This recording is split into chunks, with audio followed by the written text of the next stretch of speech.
Good morning students. आज के class में हम लोग देखेंगे कि जो रासायनिक प्रक्रिया हम लोग करते हैं सेल में, बैटरी में, वो किस प्रकार से संपन्न किया था, उसको किस प्रकार से हम लोग करते हैं। तो सबसे पहला जो ये बर्तन है, जो ये पॉट है, ये पॉट जो है वो चीनी मिट्टी या कांच का बना हुआ होता है। तो इस पॉट का जो नाम हम लोग देते हैं, इसको हम लोग कहते हैं वोल्टामीटर, यानी वैसा पात्र जिस बर्तन में हम लोग इलेक्ट्रोलाइसिस की क्रिया संपन्न कराते हैं, उस बर्तन को हम लोग कहते हैं वोल्टामीटर।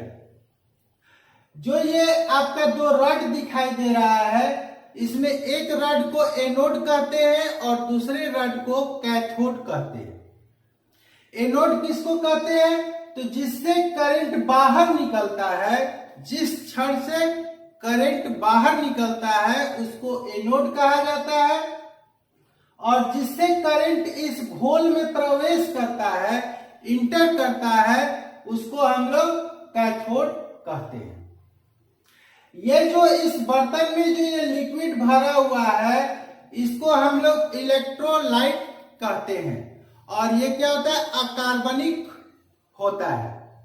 जब इस घोल में हम लोग करंट को प्रवाहित करते हैं तो ये घोल जो होता है वो दो आयनों में विभक्त हो जाता है, दो आयनों में बंट जाता है, जिसके कारण हम लोग इसका उपयोग धातुओं के शुद्धिकरण में, जैसे सोने का पानी चांदी पर चढ़ाने में, या धातुओं के शुद्धिकरण में, या बैटरी को चार्ज करने में भी हम लोग इसको करते हैं। क्योंकि यह जब करंट प्रवेश करता है तो ये जो घोल होता है ये धन आयन और ऋण आयन में कन्वर्ट हो जाता है, और वो इस इलेक्ट्रोड पर हम लोग का जो ये है इस पर एकत्र होता है, जिससे हम लोग बाहर आउटपुट में ले लेते हैं।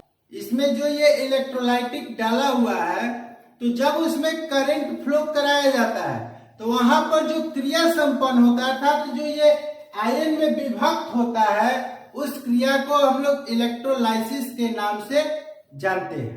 तो आज के क्लास में हम लोग ये चीज देखें। नेक्स्ट क्लास में हम लोग देखेंगे कि प्राइमरी सेल क्या है, सेकेंडरी सेल क्या है, प्राइमरी सेल कितने प्रकार का होता है, सेकेंडरी सेल कितने प्रकार का होता है, किसका यूज हम कहाँ करते हैं, और एक एक कर 1 by 1 सभी सेल्स के बारे में हम लोग विस्तृत रूप से पढ़ेंगे।